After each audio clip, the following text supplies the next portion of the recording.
Hello everybody, it's Mike Levin, Poconos Pythonista. Sure, I'll go with that. I used to be Mike Levin, SEO, in New York City. And I was that greatly for the job market and keyword optimization. I am an SEO. Today, by the way, is Tuesday, August 18th, 2020. The DNC has begun. I guess it's virtual DNC. Michelle Obama has spoken, and so that kind of puts it in perspective. Well, where we're at right now in context as I shoot this video. I'm driving along here along the beautiful I-80 from Pennsylvania to New York, and I'm driving through Jersey right now, and I'm on a long 40-mile stretch, so it's shooting video time.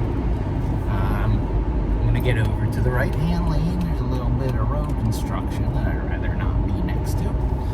And what am I gonna talk about today? I don't know. I'm gonna brainstorm, and then I'll create a title for this that matches up with what just sort of came out. I'm a different kind of YouTuber. I almost don't even like to talk about YouTube that much because it becomes too meta. Oh, the topic of meta. I'd love to talk about that.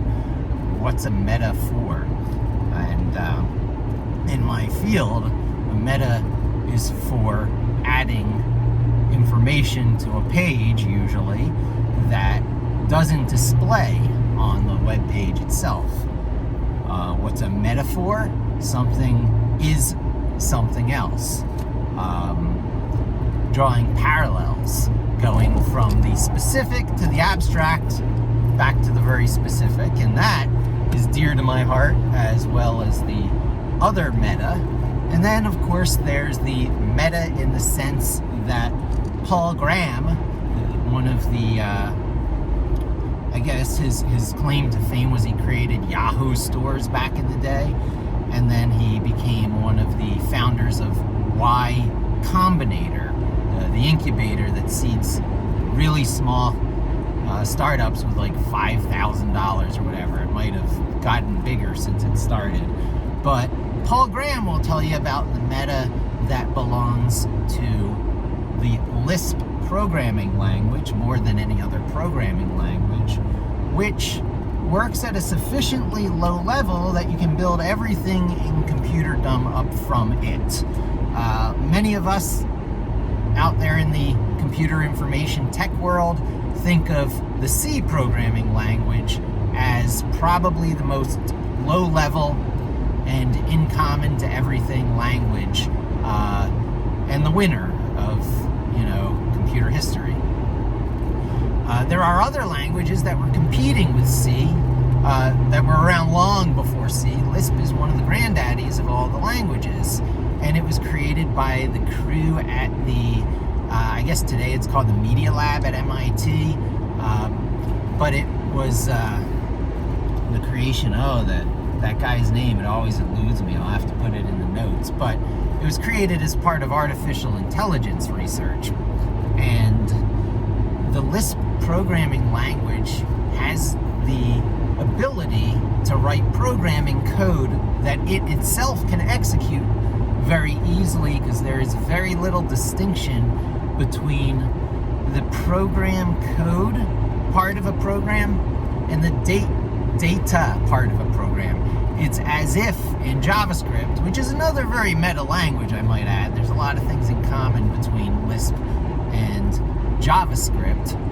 It's as if JSON were the entire programming syntax of the language too, so that everything was simultaneously both data and program code, which tends to make very meta things possible. Paul Graham says it's about the 25% of what Lisp is used for that no other programming language could really achieve for the level of self-referentiality, introspection.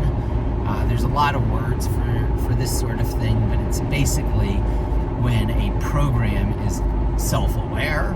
I mean, it doesn't have artificial intelligence or anything, but it absolutely knows that by changing this location in its own program code, on the next iteration or time it runs, it's going to behave a little bit differently, and thus learning and evolutionary systems are well accomplished in Lisp, of which there are many dialects that are popular out there, Scheme and Clojure being a couple of them. People rarely use just pure Lisp, although there is common Lisp. So meta, I really went on a tangent. It's not a tangent, I'm deeper in than out. But it's important for me to talk about meta because even though my field of search engine optimization is gradually changing, me along with it, I am in that vibrating edge balance between where things are static, rote, procedural, and where things are dynamic and emergent properties and altering behavior. Emerging properties is a term that's often associated with object-oriented, which is another topic, one that I generally don't go into very much. And there's a philosophical split in coding when you make the objects. Now, automatically you think I'm talking about object-oriented, but even in procedural programming, you're going to have functions. And in order to be able to refer to the function in a procedural language and compare it to a class in a object-oriented language, we will call the function an object and the class an object. So the philosophical split between the more traditional procedural languages, of which C, not C++, because that's object-oriented, but C, which evolved out of the ALGOL programming language, ye old procedural, the real granddaddy of the curly bracket languages. People don't know it much, but procedural languages tend to have properties of things defined, properties, methods, what can be done to things as an outside object to the function that you're writing. So a really classic example is how many object-oriented languages today have a length property built into the object. So if you create an object in a programming language like Ruby, very purely object-oriented, in the spirit of Apple's Smalltalk. So there are really pure object-oriented languages out there because it should be beautiful to look at, of which C++ is not, because it's a monkey-patched, procedural, or a monkey-patched object-oriented language, as are many of them, arguably even Python. However, in a pure object-oriented language, you can just say object name dot length, and you find out how long it is. And the concept of an object being able to tell you its length property is a built-in convention of an object-oriented language. So when you create an object, you got to make sure, or the language you're using has to have the automatic ability to give it an internal dot length property, which you can call from an instance of the object name, right? So there's a lot of ways you can conceptualize this. One of them is you have a bag of properties, things like length and size and name, things that can be reported back to you about the object being carried around inside its bag. But it doesn't stop at just, getting number values or string values out of the object. You can actually call functions that are built into the object, which are traditionally called methods. The C in the Java world has shoved the concept of .method. So when you see something that looks like a property, like .length, but it's got the open close parenthesis, that means it's callable. It's a callable method, and it's being called if you see the parenthesis being used in your program code. So the conceptual split is that in object-oriented, you've got to have a bag of these properties and methods being carried around with your objects, which are instances of classes. Okay, so this sounds a lot like your college, computer science introduction, but it's really important because there are these philosophical splits that I guess is what I really want to talk about, because anyone who follows me on YouTube knows that I've chosen strong alignment in my philosophy so that it guides my tool selection. And I'm a Linux, Python, Vim, and Git person, and I advocate other people being Linux, Python, Vim, and Git, at least to carry around in their back pocket as the always relevant and applicable small tool that you can carry around in your back pocket for all your life. And it always applies to whatever project or thing you're sitting down at and trying to be a contributor to. And there are some exceptions, and those exceptions are when you're doing mobile app development. It's a big exception. You don't really use Python for that so much as you use Objective-C, Apple's name for their version of C, which is being taken over more and more by a program language called Swift, which has greatly borrowed its concepts from Python and other places. So, very proprietary, highly proprietary. If you learn Objective-C or Swift, you're an iOS development person, and Apple has locked you into their ecosystem. It's part of their trick. Of course, the things you create with such tools can be marketed to the richest portion of the computer and phone user base out there. So you're guaranteed a good audience for your products. You're more likely to make money when you're an Apple developer, and the price of that is being locked into a highly proprietary, difficult to switch from ecosystem, characterized mostly by Objective-C and more by a programming language called Swift.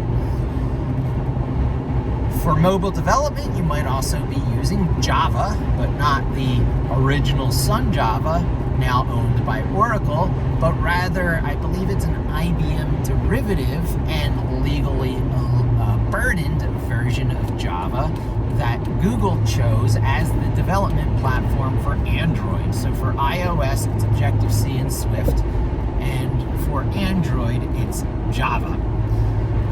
Okay, so the problem with Java is that it's mostly C, which means it's not a love-worthy language. It's got all the curly brackets, it's got, a lot of verbosity, a lot of extra keywords and syntax that you have to deal with in order to do really simple things. And if you just do a hello world in Java, you'll understand.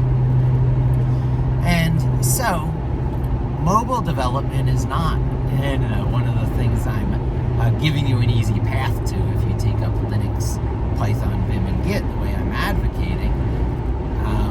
Another thing is, interestingly enough, web development. Because if you want one programming language to rule them all, that really does concurrency well for all the user interface, interactivity that you need on a phone. So again, it gets back to mobile, but it's also desktop.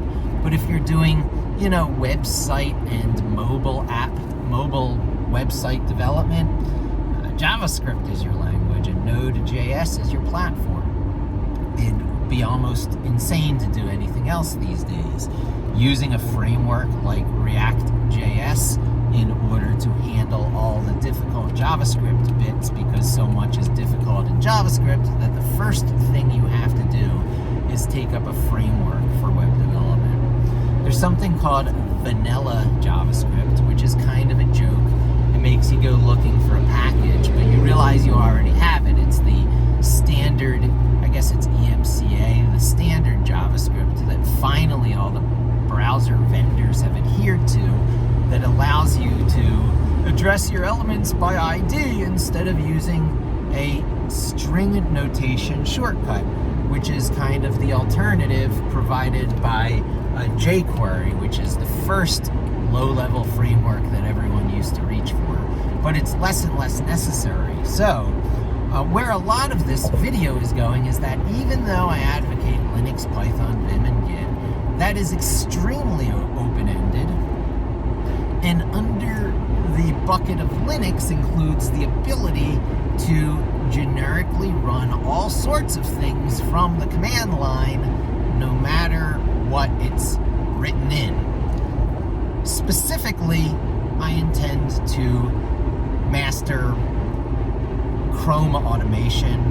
It's also Microsoft Edge automation now that Microsoft switched over to the Chromium free and open source web base code for their new Microsoft Edge, getting their old Internet Explorer code off people's machines forever, because presumably it was such a security risk that Microsoft needed to start the process of purging all old Internet Explorer code off of Windows, replace it with some other web browser from which they'd have to choose either the Apple WebKit or the Firefox. I forget what that is. I guess it's Gecko, if that's not outdated. But they have to choose the free and open source, Mozilla. So I guess Firefox was really the Mozilla code,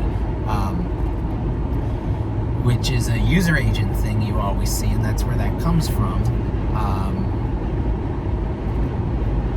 So Microsoft would either have to develop its whole own browser code base, which is a ginormous effort, or choose one of the free and open source ones out there, namely Google, Apple, or the old Netscape one.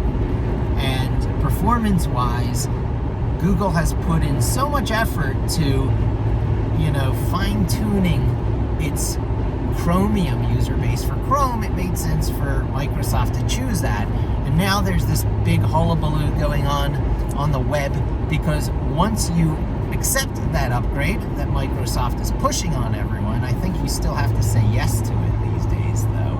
It's not one of those updates that automatically gets installed, although there is a switchover. If it hasn't occurred already, it will be coming soon, where Microsoft forces it on you, and then it can't be removed. It's just like the old days of Internet Explorer. It's part of the operating system. You have to have a web browser in the modern world, and since we want to get the IE stuff off so badly, it's now going to be the new Chromium code-based Edge Microsoft browser. Okay, so another thing that you're giving up is really the ability to target this Chrome platform for your applications when you choose Python. Sure, there's Flask, but it's just not the same as using, say, the full web stack. Although, yeah, whole websites like Reddit and Instagram are programmed on the Python web stacks. So I can't turn you away from it. It's just not super sexy and meritoriously so mainstream right now, which is the full web stack consisting usually of, some database. I mean, that's the most subjective thing, because JavaScript has no allegiance to any database except for the fact of key value pair databases, the old Berkeley DB, DBMS, DBM,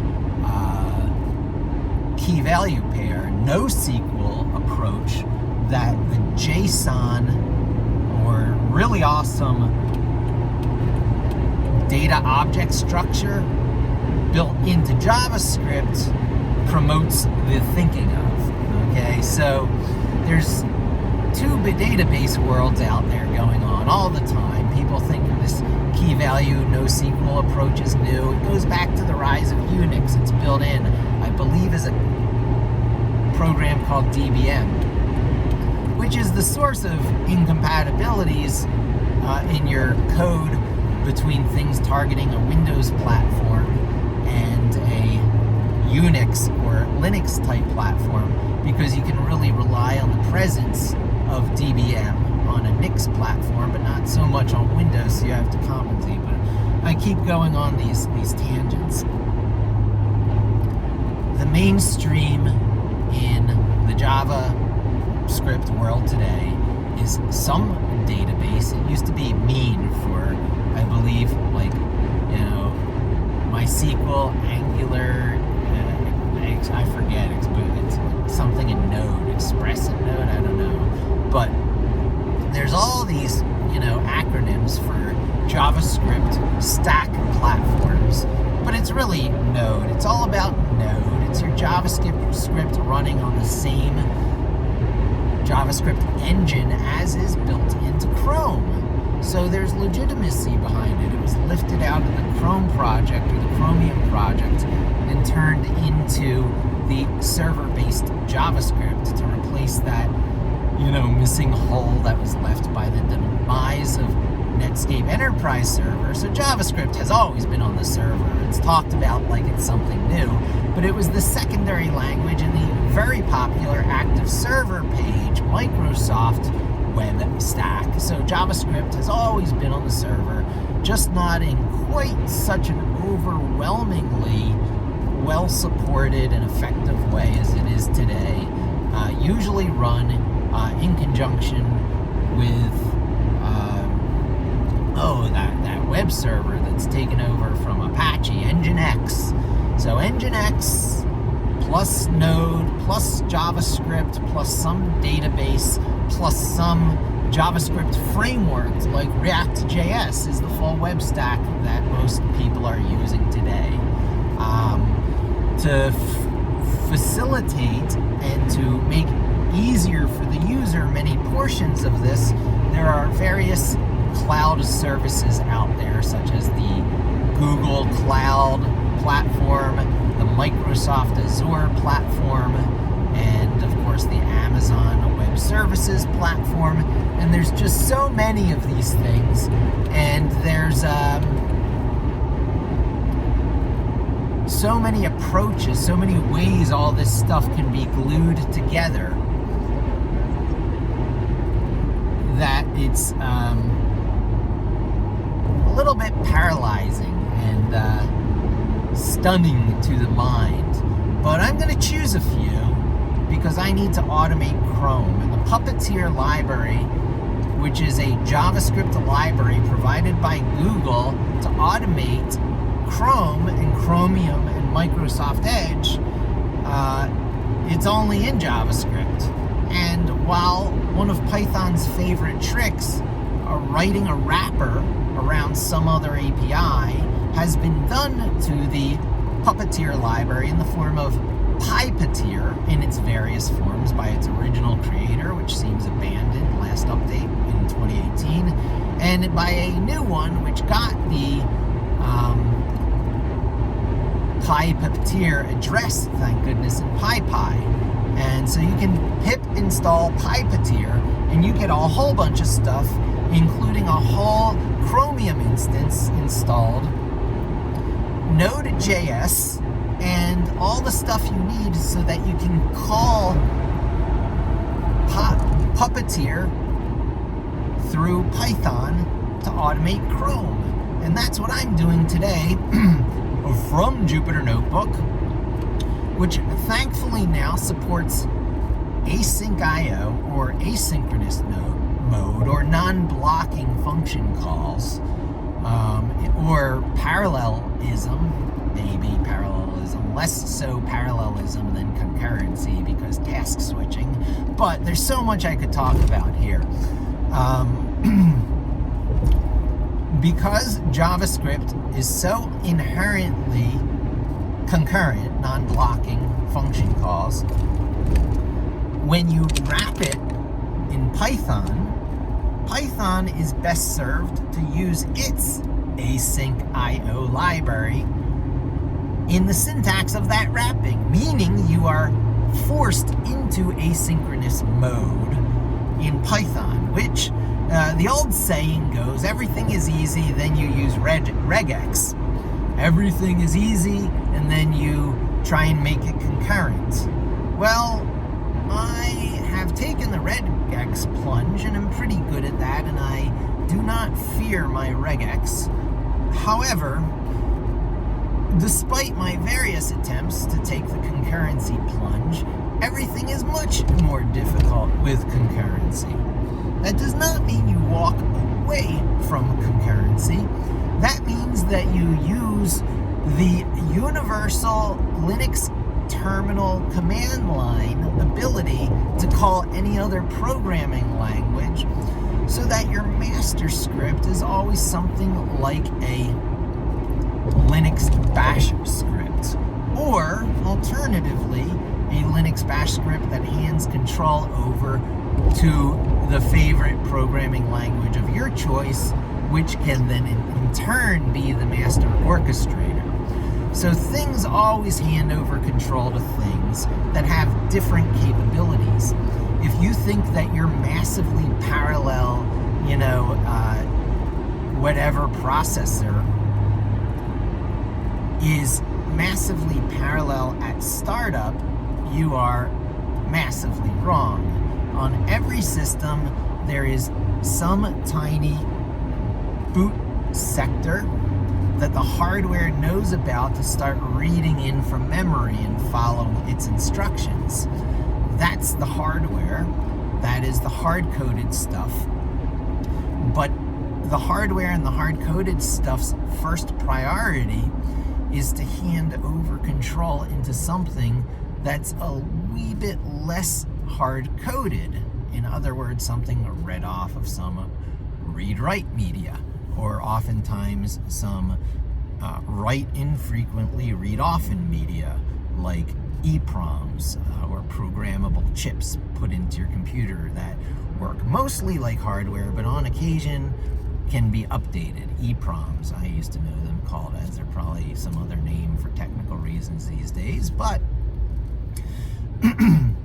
boot sectors are second stage because, well, the initial tiny boot sector, that 512K or whatever, the hardware written stuff, hands it over to another boot sector. In the DOS world back in the day, and the Amiga world too, I think they were called MBRs, Master Boot Records. And so hardware flips it over to writable media, which starts reading, and which could be anything, which has a lot of information about your general hardware that you're using. So even at that point, that stuff tends to be binary executables that know intimate things about the hardware it's running on, the compiled stuff, the drivers. And Linux is a bunch of text files that take over somewhere in during that process. So knowing Linux is knowing how to step into the boot process and how to make it read your stuff instead of the vendor provided stuff. And if you've got, lots of CPUs in there, control is given to some first sort of root operating system that knows a whole lot more about things. Different things play this role. Intel has the hypervisor. It's almost like an operating system at a lower level than most operating systems that can partition up resources and allow a lot of the virtualization tricks that are highly desirable on multi-core systems, because there's a lot of ways to slice and dice those resources, and you can't trust that level of intimacy with your hardware to a higher level operating system like Windows. It's stuff provided by Intel that does that sort of partitioning, or AMD, or more and more the different ARM licensees. So where we're going from here is that, let's see, I was getting down to that hardware level, but as we nest back out, conversation-wise, I recall that I was telling you the things that you can't do necessarily when you take up Python as your primary programming language, one being mobile app development, another being general web development. And then I was discussing why Linux, Python, Vim, and Git is still valid nonetheless, because not everything is web development.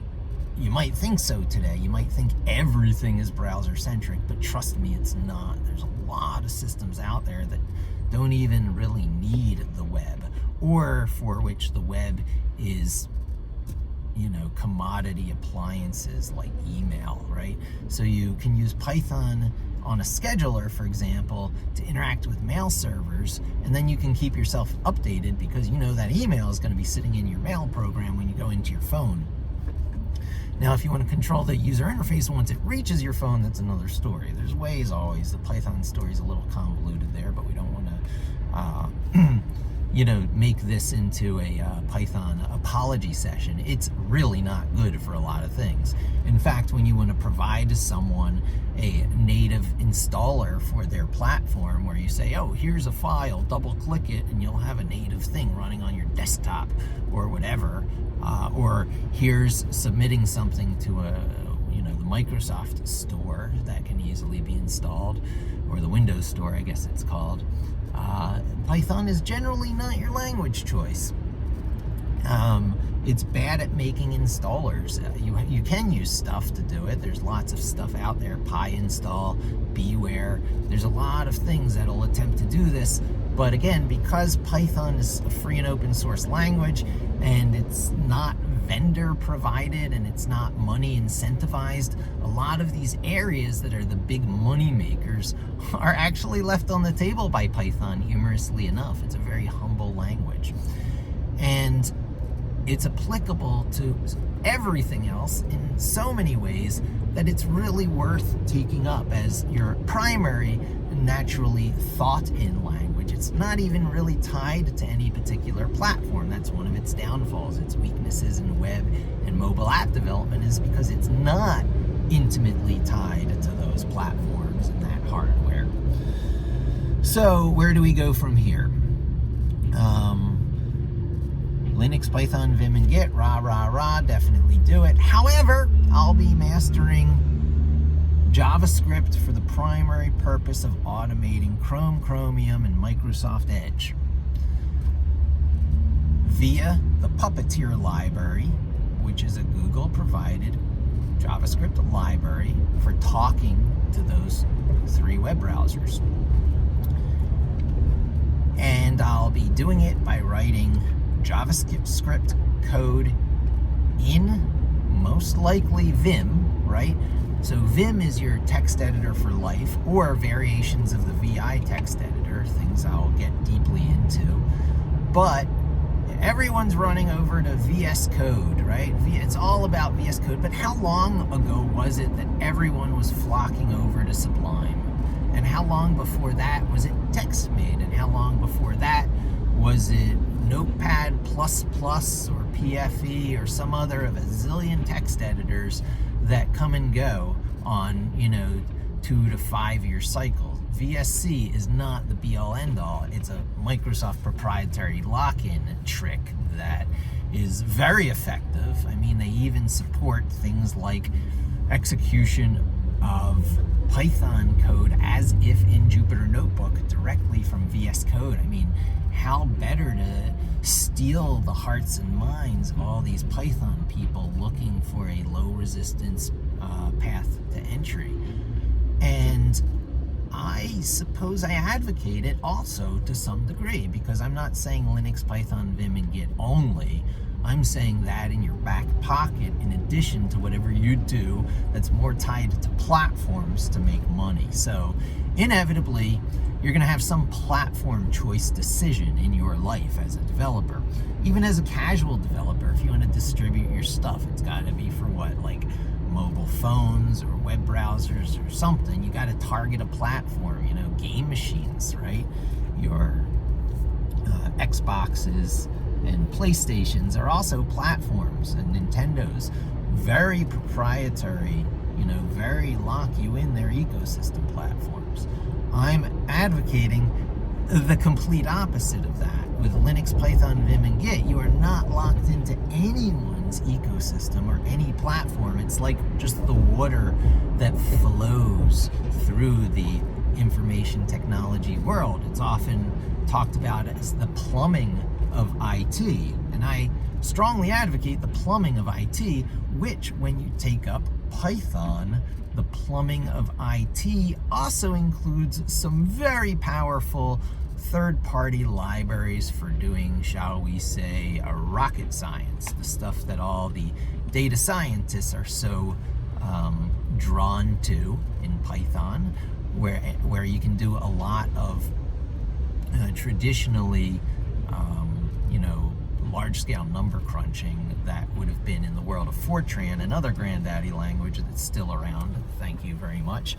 But if you don't want to take up Fortran, you can take up the C-compiled NumPy library in Python, which is also at the heart of the Pandas library in Python, which is to let you do all this data scientist number crunching stuff.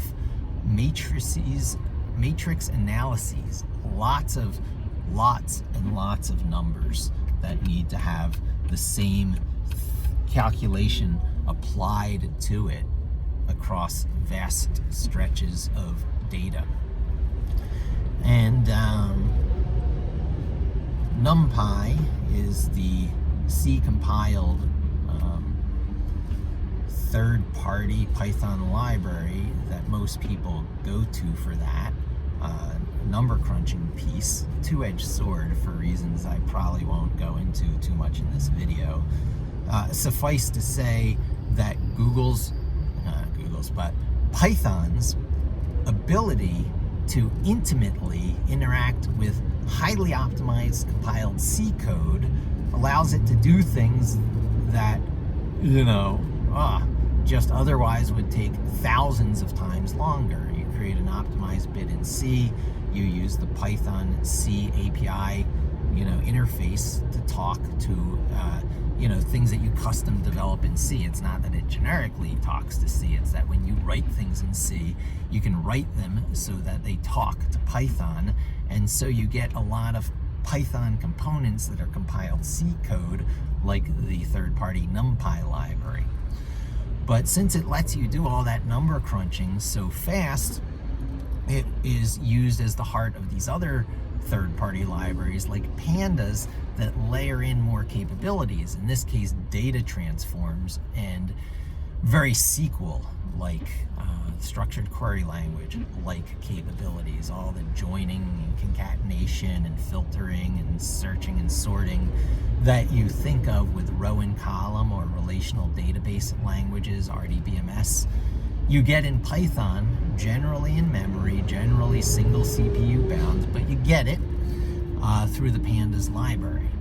If it's not row and column, if it's not true matrices, then you can use the Xarray library, sort of a companion library to Pandas, which does ragged arrays or hashes.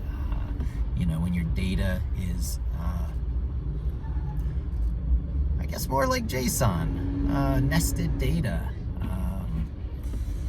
not truly ragged arrays, multi-dimensional arrays versus key value pairs. Very interesting. Linked lists. Everything is really the same. It's just a bunch of bits on a spinning disk generally, or X by Y crystalline structure. And so how do all these bits become all these different higher level abstractions? It's really nutty stuff, but it's basically humans superimposing processes on top of switches being thrown. I really digress, don't I? Okay, so we're almost 40 minutes in, and I really want to hit this real point of the video home. I opened it up by talking about meta, and then I went all very meta, and then I went talking about my preferred platform or stack or whatever you want to call it, of Linux, Python, Vim, and Git. and how you might want to use other programming languages anyway for their sweet spots, like compiled C or Lisp for self-referentiality, artificial learning, machine learning type stuff. And then I started talking about how all that other special case stuff fits into the puzzle when Linux, Python, Vim, and Git is how you start out, because part of the real Linux education is how machines boot and how to take control of that process. And once you take control of that process, you hand control over to the programming language of your choice, your favorite one, usually that can handle a web server, right? Or it becomes a web server. That's the main trick. Control is being handed over to Nginx, or more and more Docker through Kubernetes, so that a Node.js enabled Nginx instance can be spun up and burst it out when needed for load balancing and all the stupid server tricks you can do with Docker. But more at its essence, control is handed over to a programming language of your choice after something that is probably a Unix script, and often a Unix bash flavor of Unix script. So it's good to know Linux enough so that you can see what's happening with the bash scripts or the Unix scripts that get the system booted, so that you can insert the programming language of your choice, so that you can have that machine running as an automated extension of your body. It's all about tools. It's all about things that are external tools that are being able to be used and interacted with more and more like they were internal parts of your body. Our human structure at some point had discovered calcium and all the different materials that could be made out of the calcium that could be scavenged from the stuff you were eating, and suddenly you had teeth and bones, and blobby type things could start standing up. And so is it too with tech tools, although they are not inside of us like the calcium, they're more outside of us like our phones. But how many of you feel that attachment, that connection to the interface, the sensory interface that's provided by a typical smartphone experience these days? Can you put your smartphone down for a day? If you have any lack of clarity about what I'm talking about external tools that are so intimate to our day-to-day operation that they almost should be internal ones, just put your smartphone down for a day. You'll see that something of an evolutionary nature is happening with the digital electronic information systems we bring into our lives every day. You gotta put down the ducky if you want to learn the saxophone. And it's a power and force that's almost beyond the people who it's happening to, because not that much difference occurs in a single lifetime, one generation. So it takes generation after generation after generation until the essential social coding of our animals has changed such that an external tool is now a necessary part of life. Some might say that's happened with these cars, and this lockdown that has occurred recently has delivered very fine lessons on how a lot of these external tools, especially those related to mobility and crowds is what's under attack, infection vectors, are being rethought. And those information systems that can isolate us from the crowds, yet still let us interact with them through other sensory means, are being given their true chance to shine. Hence the popularity of telecommuting and video conferencing. And sort of forced adjustment of this evolutionary process. Yeah, so it's certainly not going to be our generation where the typical person is going to have the kind of implants that DARPA is funding in order to control weapons at the speed of thought.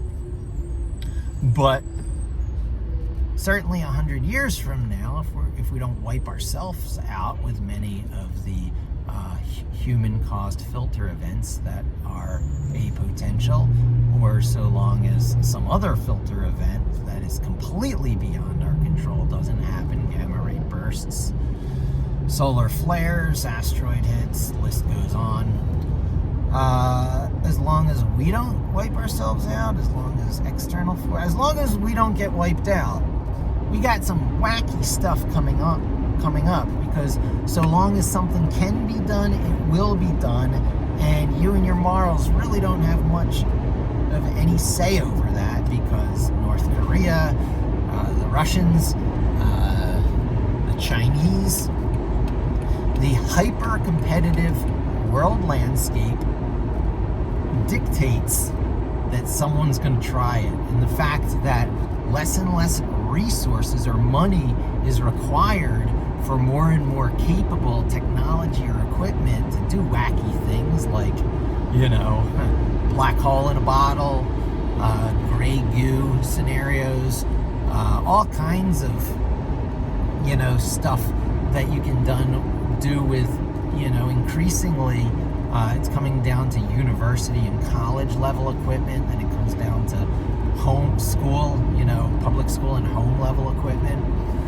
But once 3D printers are doing more than plastic, watch out. There's going to be a lot of crazy stuff that can be built, especially if it's being done down at the molecular level. And people say, oh, but it's so expensive and difficult to do it at scale. To heck with that scale. All you need is individual 3D printers that can do it at one-offs, and the world is radically different. So, police force and, hardware limitations and the battle between open source hackers, you own what you own, and, technology licensing, proprietary product vendors plus government, try and use a color copier to copy US money, for example, right? There is the collaboration there, and that was many years ago. Imagine where it's at now. So we got a crazy future coming up in which the tools that we use and the human animal are becoming closer and more varyingly and more closely and varyingly interconnected. It's not one way. It's not one, new man-machine, human-machine interface. It's not one new technology. It's not one new thing. It's thing layering on thing layering on thing, such that it gets to the point where technology is indistinguishable from magic, as Arthur C. Clarke says, and then 99.9% of the human population is screwed. They're sheep. They're not going to be powerful enough to keep a larger than it all perspective on things, a higher level abstraction, an accurate view of the world and life and history and technology. So Linux, Python, Vim, and Git. And a lot of other honorary languages that I throw in there, because Python is only an 80-20 rule solution, getting 80% of what you need in general system programming from the first 20% of your effort. Everything else is stay